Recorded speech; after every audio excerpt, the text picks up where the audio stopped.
وعلى آله وصحابته الغر الميامين. Ama baadu, ndugu zangu, nakuhusieni kama ambavyo naihusia nafsi yangu kumcha Mwenyezi Mungu Subhanahu wa Ta'ala. Tungali tunaishi katika fadhila na rehma na baraka za Mwenyezi Mungu Subhanahu wa Ta'ala katika mwezi mtukufu wa Ramadhani, na kwa hivyo tunaingia katika masimbulizi ya Mwenyezi Mungu Azza wa Jalla alipotusimbulia katika Qur'ani akasema, walaula fadlullahi alaykum wa rahmatuhu ma zaka minkum min ahadin abada walakinna Allaha yuzaki man yasha. Lau kama si fadhila za Mwenyezi Mungu Azza wa Jalla na rehema zake kwenu nyinyi, hapana yeyote katika nyinyi ambaye angetakata kutokana na madhambi na kumkosea Mwenyezi Mungu Subhanahu wa Ta'ala. Walakinna Allaha yuzaki man yasha, lakini Mwenyezi Mungu Subhanahu wa Ta'ala anawatakasa awatakao kwa kuwafikisha katika mambo ya kheri na kwa kuwaletea hizo sababu zinazowapelekea kupata fadhila na rehma za Mwenyezi Mungu Jalla wa Ala. Katika hizo rehma zake na fadhila zake ni hii misimu ya kheri ambayo anaipitisha katika mwaka mzima, na hususan msimu wa kheri wa Ramadhani ambao umebeba kheri nyingi, umebeba ibada nyingi ambazo Mwenyezi Mungu Subhanahu wa Ta'ala amezinyenyua daraja zake, yani daraja ya hizo ibada katika ujira na katika kufuta makosa kutokana na hizo ibada. Ndugu zangu katika imani,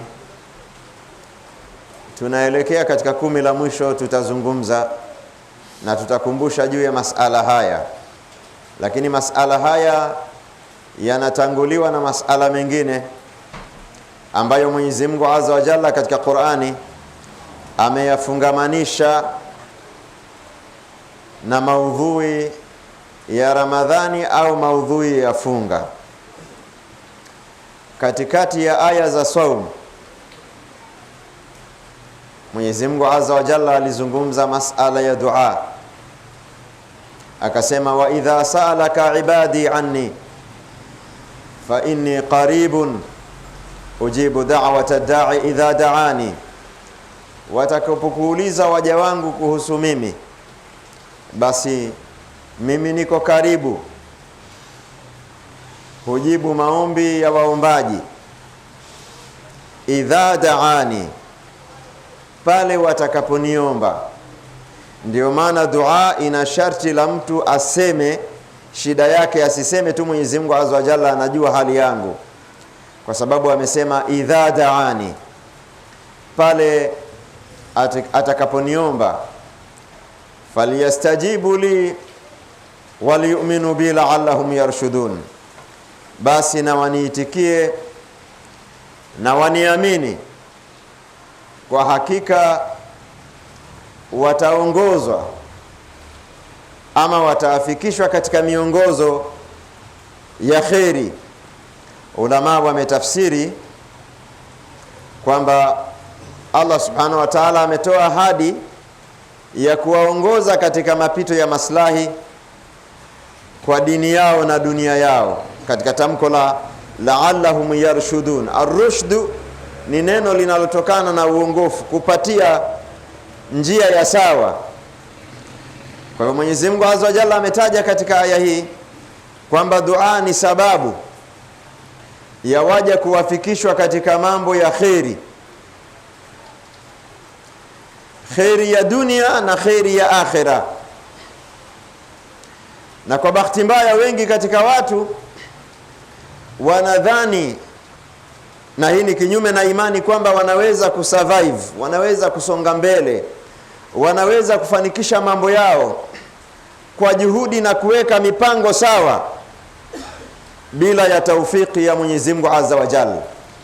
Walipobeba hiyo kwamba wanaweza kufanya bila ya kuwafikishwa na Mwenyezi Mungu Azza wa Jalla, ndio wakaacha kumuomba Mwenyezi Mungu Subhanahu wa Ta'ala, ama wakawa ni wachache wenye kumuomba. Kwa bahati mbaya, hasa watu ambao wana mitaji mikubwa au wana vyeo au ambao shughuli zao tayari tunasema zimekwisha kusimama, zimekwisha kunyoka, zinaenda, wanaweza wakajisahau, wasimuombe Mwenyezi Mungu Azza wa Jalla. Haya ni katika madhaifu ya binadamu. Anapoona sababu za kuendea mafanikio ziko sawa, anajidanganya kwamba hakuna haja ya kumuomba Mwenyezi Mungu Subhanahu wa Ta'ala, anaacha kumuomba Mwenyezi Mungu Azza wa Jalla. Na Allah Subhanahu wa Ta'ala amehesabu hiyo kwamba ni katika kibri. Wa qala rabbukum ud'uni astajib lakum, Mola wenu amesema niombeni nitakuitikieni.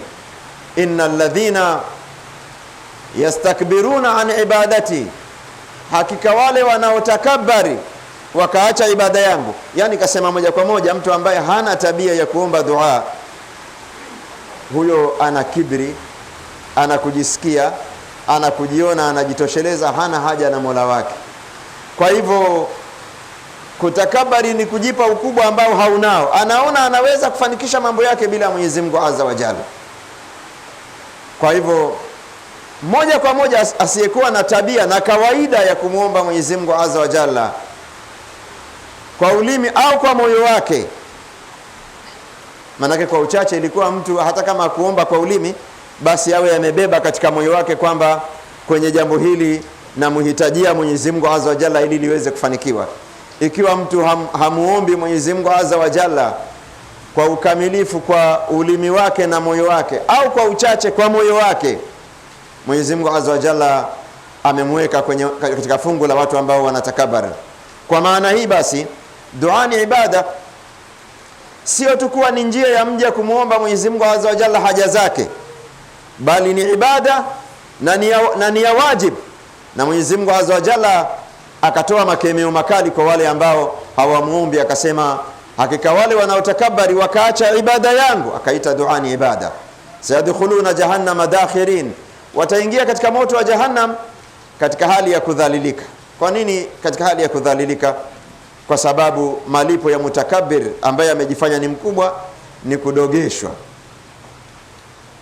Tunarudi katika aya kwamba Mwenyezi Mungu Subhanahu wa Ta'ala katikati ya aya za saum ameizungumza dua, na ndiyo maana sisi katika huu wakati wa saum na katika mwezi wa Ramadhani tumeona kwamba dua tuipe nafasi katika hutuba zetu, na kwa sababu ya masomo makubwa ya kiimani na kitauhidi ambayo yanapatikana katika hii ibada ya ad-dua. Na hili suala la kwamba dua imeambatanishwa na aya za saumu ama maudhui ya saumu, hilo linafahamisha mambo makubwa yafuatayo, kwamba wakati wa Ramadhani ni wakati munasibu zaidi wa kumuomba Mwenyezi Mungu Subhanahu wa Ta'ala. Na maombi yamebeba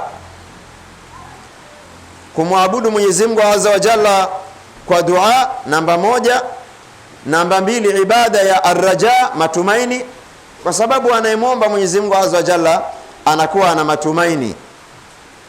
Kadhalika alkhawfu, anakuwa na hofu, anaomba wakati mwingine aepushwe na mambo mabaya ambayo anayaogopea, anaomba aepushwe na moto ambao anauogopa, anamuomba Mwenyezi Mungu Azza wa Jalla amuepushe na mwisho mbaya ambao anauogopea. Na dua imebeba maana ya atawakuli, kumtegemea Mwenyezi Mungu Subhanahu wa Ta'ala, wa huwa min a'zami al-ibadat. Na atawakuli ni miongoni mwa dua kubwa sana, hata imetajwa katika hadithi kuwa ni sababu ya kuwaingiza waumini katika pepo bila ya mahesabu. Pale Mtume sallallahu alaihi wasallama alipowataja watu ambao wataingia peponi bila ya mahesabu, masahaba wakataka kuwajua.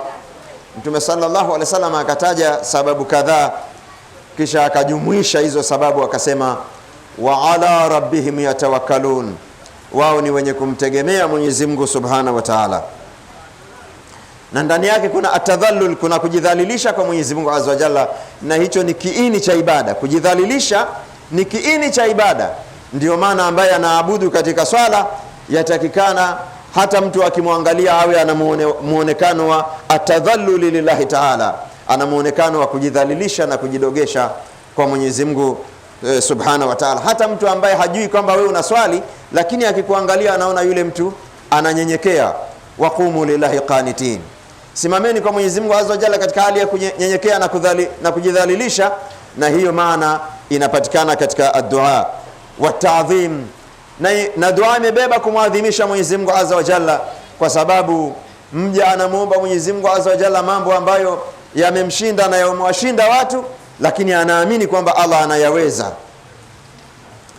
Kwa hivyo dua imebeba ibada kubwa miongoni mwa ibada za moyo. Kadhalika yadullu ala idhami manzilati ad-du'a,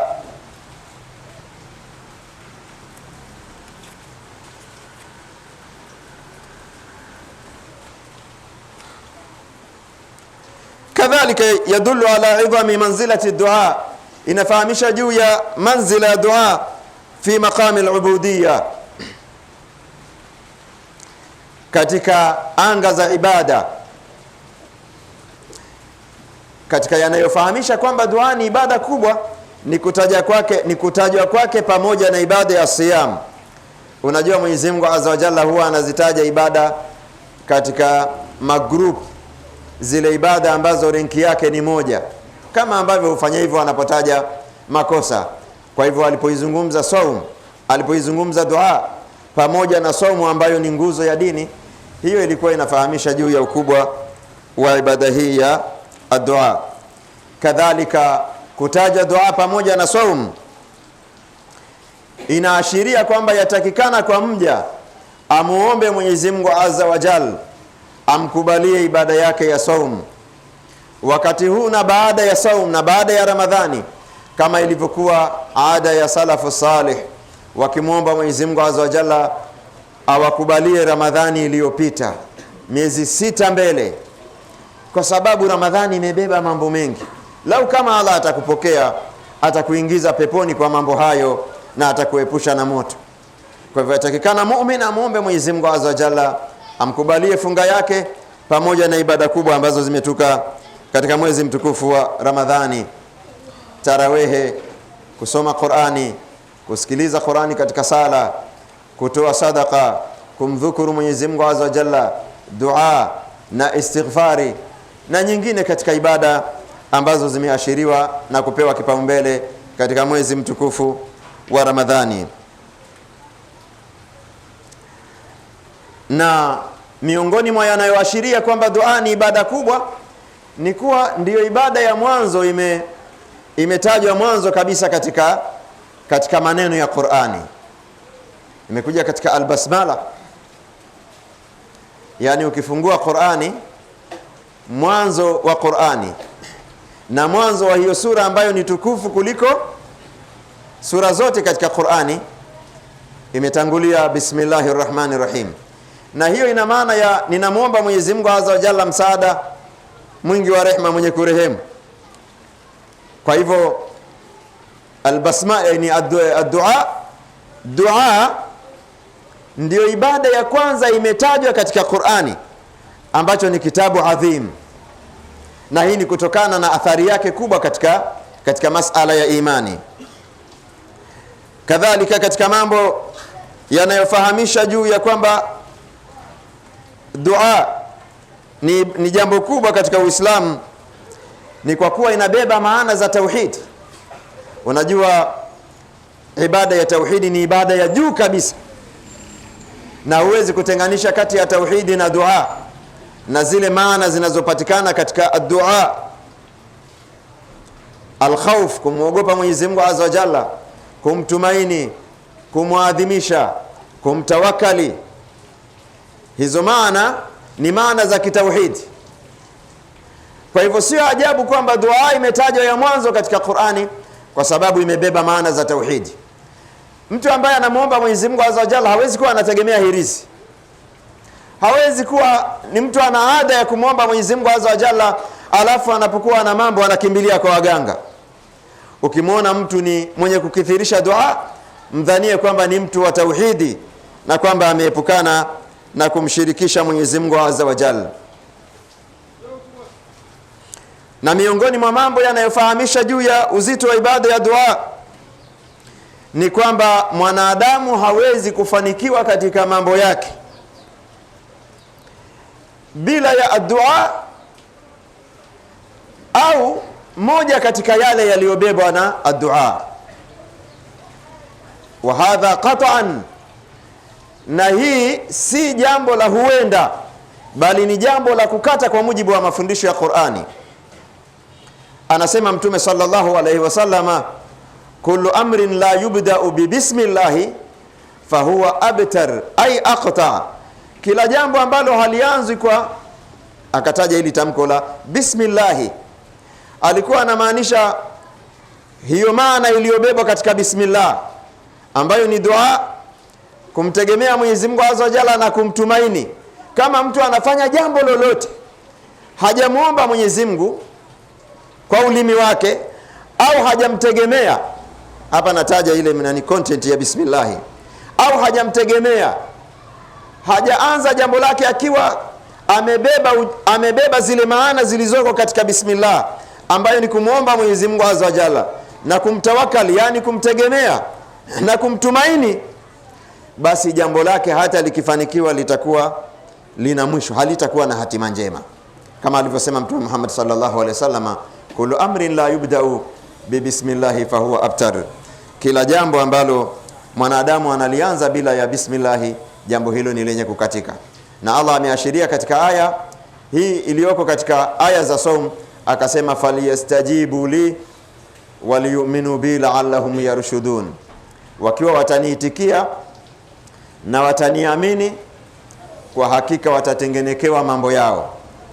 Kwa hivyo Mwenyezi Mungu Subhanahu wa Ta'ala amehesabu dua ni katika kumtegemea Mwenyezi Mungu Azza wa Jalla na ni katika kumuitikia, na akatufundisha Mtume Muhammad sallallahu alaihi wasallama katika mambo ambayo tunatakiwa tumtegemee Mwenyezi Mungu Azza wa Jalla ni utekelezaji wa ibada, kama alivyosema Mtume sallallahu alaihi wasallama amefundisha kila mara, kila anapomaliza mja ibada ya sala aseme Allahumma a'inni ala dhikrika wa shukrika wa husni ibadatika, Mwenyezi Mungu nisaidie juu ya jambo la kukushukuru. Mja anatakiwa mshukuru Mwenyezi Mungu Azza wa Jalla, lakini angalia huyu mja anabeba kwamba siwezi kukushukuru ya Rabbi mpaka wewe unisaidie, siwezi kukukumbuka na kukutaja mpaka wewe unisaidie, siwezi kufanya uzuri ibada mpaka wewe unisaidie.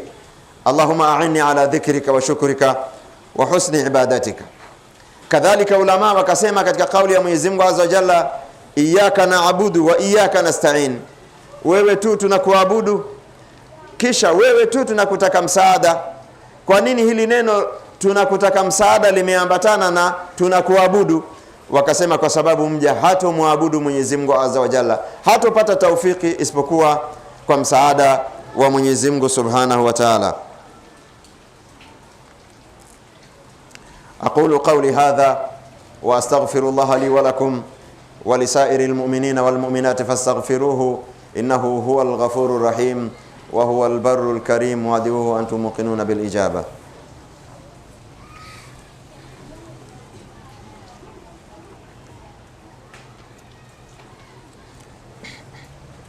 الحمد لله رب العالمين، نحمده حمدا كثيرا طيبا مباركا فيه كما ينبغي لجلاله وعظيم سلطانه.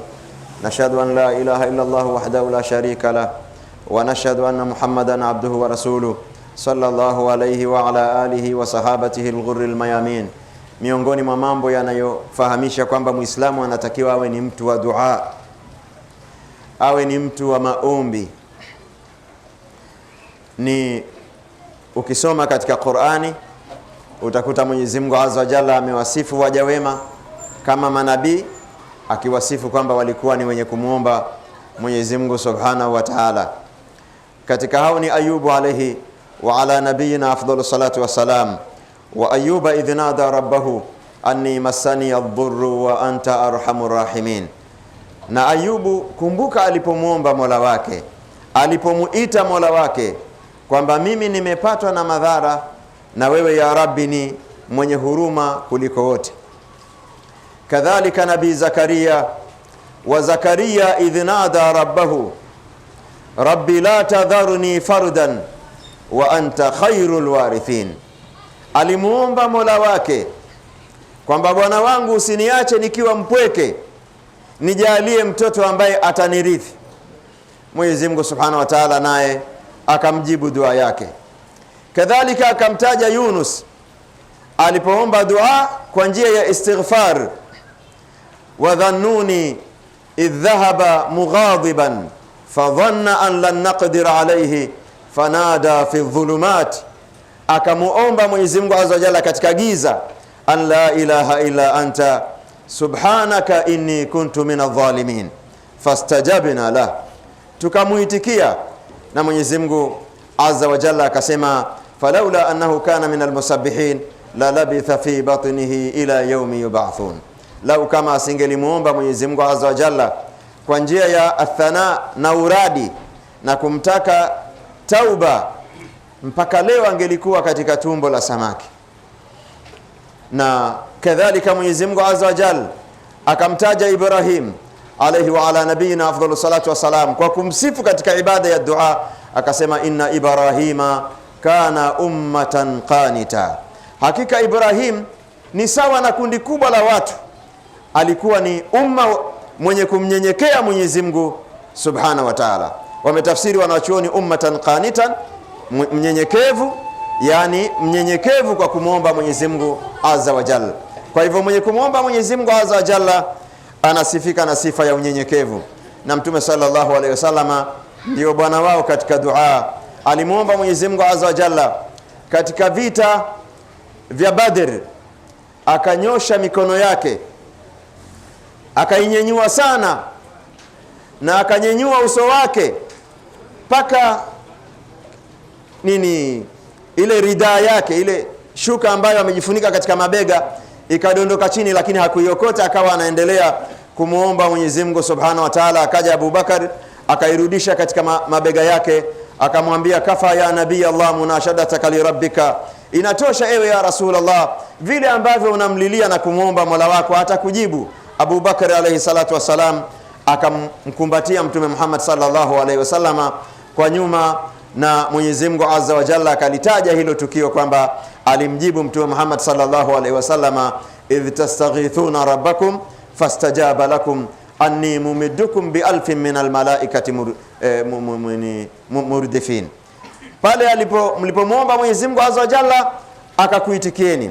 Kwa hivyo ndugu zangu katika imani, tuwe ni wenye dua nyingi katika mwezi mtukufu wa Ramadhani, yale ambayo ni magumu, hasa mambo ya hizi nyoyo hizi ni ngumu sana katika kumwelekea Mwenyezi Mungu Azza wa Jalla, hususan pamoja na ushawishi wa dunia na ushawishi wa shaitani. Unahitaji kumuomba Mwenyezi Mungu Azza wa Jalla akuthibitishe katika imani, akupe mwisho mwema wewe pamoja na familia yako. Ama kuhusiana na Lailatul Qadri, fahuwa hadithu asaa, haya ndiyo mazungumzo ambayo yanatamalaki katika wakati huu, kwani tuko katika 10 la katikati, tunaelekea katika 10 la mwisho. 10 la mwisho ambalo ndani yake unapatikana usiku wa Lailatul Qadri. Lailatul Qadri, nini maana ya al-Qadri? Al-Qadri ni hadhi na cheo.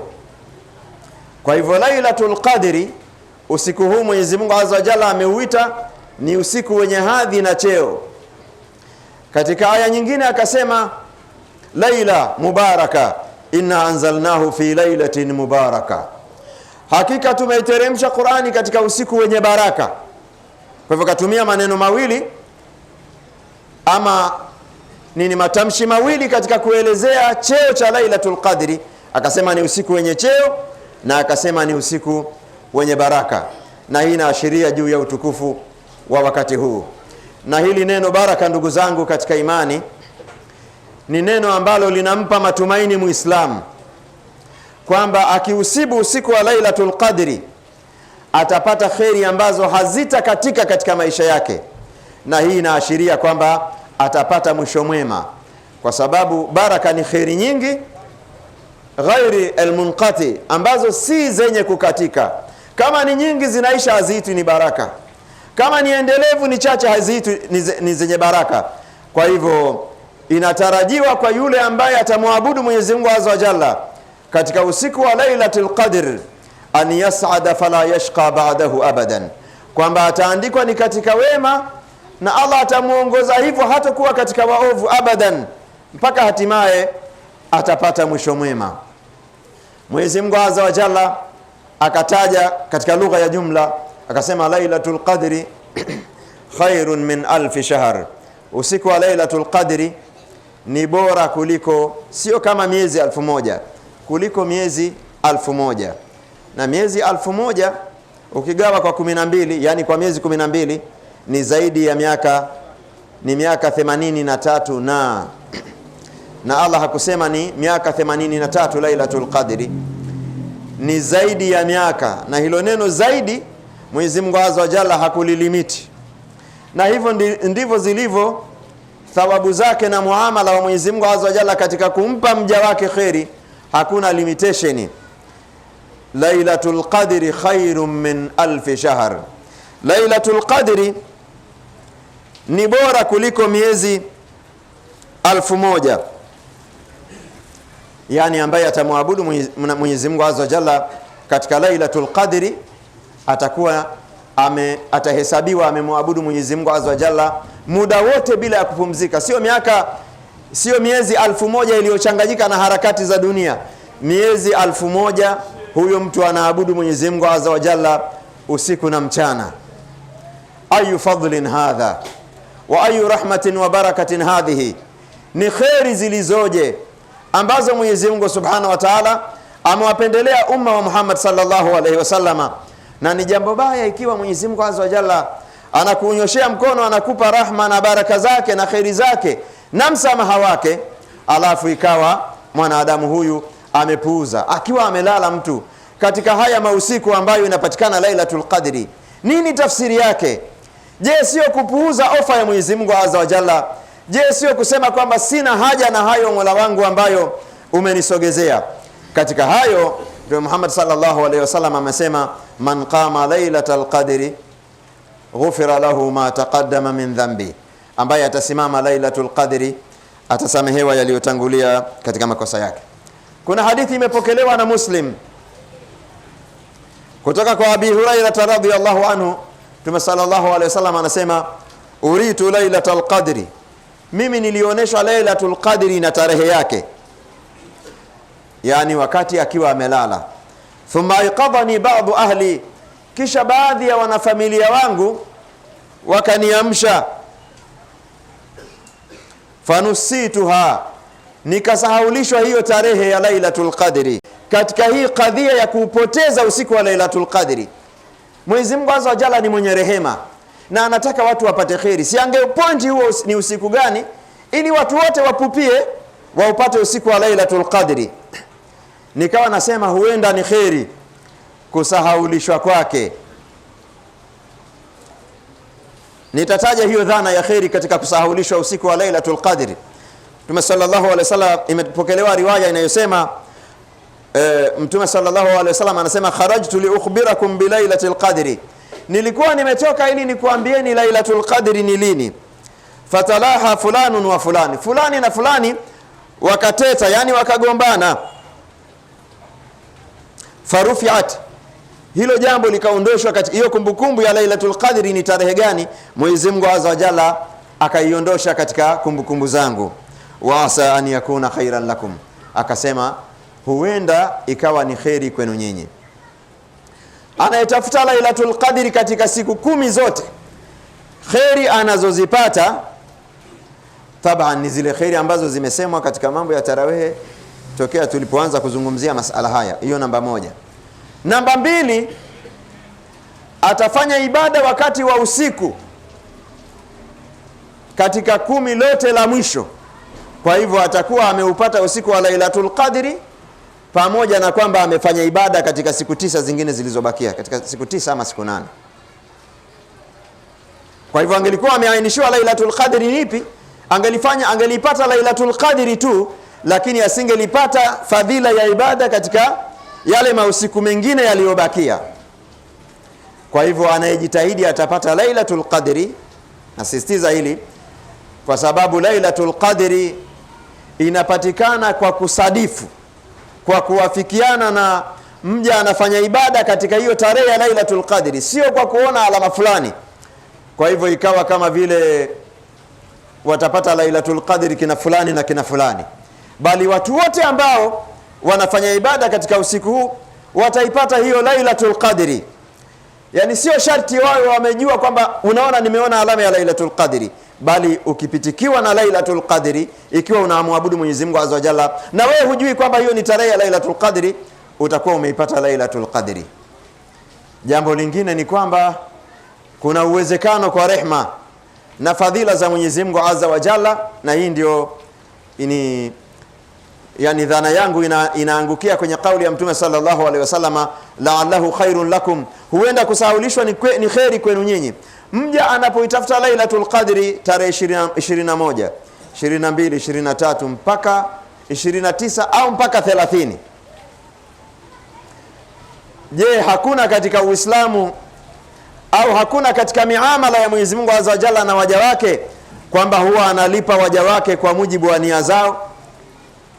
Imekuja katika hadithi ambaye atakusudia kheri kisha ikatokea sababu wa kuifanya, ataandikiwa thawabu moja. Huyu hakufanya thawabu, hakufanya hiyo ibada kwa hiyo nia tu. Na nimeona aya katika surati Tauba, Mwenyezi Mungu Azza wa Jalla akiwazungumza watu ambao walikuwa wana machungu ya kupata taufiki ya kufanya ibada ya jihadi, hawakufanya. Qurani ikasema hamkupanda mlima wowote katika hiyo safari ya jihadi, wala hamkuteremka katika bonde, wala hamkupatwa na maumivu ambayo yanarudisha thawabu, isipokuwa wao walikuwa pamoja na nyinyi. Kwa sababu ya nini? Walikuwa wanania, lakini wamepata udhuru, hawakuwa na masahaba katika jihadi. Na mja atakuta siku ya Kiyama ujira wa kujenga msikiti, ujira wa kujenga madrasa, ujira wa kufanya mambo makubwa katika mambo yanayofanywa kwa ajili ya Mwenyezi Mungu Subhanahu wa Ta'ala. Atatahayari siku ya Kiyama na atashangazwa, ataambiwa hii ni kutokana na nia yako. Tunatarajia kwa watu ambao wanatafuta Lailatul Qadri kwa dhati kabisa, na bila shaka ni kwa dhati, inshallah tunatarajia hivyo, kwa sababu huyu mtu ima amelala msikitini ama ameamka nyumbani kwake, ameamka usiku saa 7 akenda msikitini, akenda akaswali. Kwa sababu gani? Kwa sababu anatafuta Lailatul Qadri, hiyo ndio nia yake. Huenda ataandikiwa ile Lailatul Qadri yenyewe na ile Lailatul Qadri kwa sababu ya nia yake. Wa kana fadlullahi alayka adhima, fadhila za Mwenyezi Mungu Subhanahu wa Ta'ala juu yenu ni kubwa sana. Kwa hivyo shimi alaikum, ninakuhimizeni ndugu zangu, pamoja na kuihimiza nafsi yangu, kutafuta usiku huu wa Lailatul Qadri. Kila siku zinavyokwenda, kila tarehe zinavyokwenda, ndio mwezi huu unazidi kupata thamani na ibada zake zinazidi kukua na fadhila zaidi. Kwa hivyo hauna sababu ya kurudi nyuma. Mwenyezi Mungu Azza wa Jalla kwa nini anazidisha thawabu? Anazidisha thawabu ili kukuhamasisha wewe uendelee kumtafuta Mwenyezi Mungu Azza wa Jalla na kutafuta kheri zake na fadhila zake. Tujitahidi kufanya ibada. Haya ni masiku machache tu, ni muda kidogo tu, tutakuwa tumefanya jambo ambalo wa khairun amala, ni matumaini makubwa mbele ya Mwenyezi Mungu Jalla wa Ala. Rabbana taqabbal minna innaka antas samiul alim wa tub alaina innaka antat tawwabur rahim. Allahumma yassir kull asir waltuf bina fima jarat bihi almaqadir. Allahumma rabbana zidna wala tanqusna wa akrimna wala tuhinna wa tawallana wala tatrukna وانصرنا ولا تخذلنا. اللهم ربنا تقبل منا إنك أنت السميع العليم وتب علينا إنك أنت التواب الرحيم. اللهم ربنا اغفر لنا ولإخواننا الذين سبقونا بالإيمان ولا تجعل في قلوبنا غلا للذين آمنوا ربنا إنك رؤوف رحيم. اللهم وفقنا للقيام، اللهم وفقنا للصيام، اللهم وفقنا لكل خير يا أرحم الراحمين. اللهم اهدنا فيمن هديت وعافنا فيمن عافيت وتولنا فيمن توليت وبارك لنا فيما أعطيت وقنا شر ما قضيت، فإنك تقضي ولا يقضى عليك، وإنه لا يذل من واليت ولا يعز من عاديت. تباركت ربنا وتعاليت. نستغفرك ونتوب إليك اللهم اجعل جمعنا هذا جمعا مرحوما وتفرقنا من بعده تفرقا مؤيدا معصوما، ولا تجعل فينا ولا معنا شقيا ولا محروما. اللهم أكرم من أكرم المسلمين، اللهم أحب من أحب المسلمين، اللهم اجز خيرا من أحسن إلى المسلمين برحمتك يا أرحم الراحمين يا ذا الجلال والإكرام. برحمتك نستغيث، اللهم وفقنا للسعادة. ربنا لا تزغ قلوبنا بعد إذ هديتنا وهب لنا من لدنك رحمة إنك أنت الوهاب. وصلى الله وسلم وبارك على نبينا محمد وعلى آله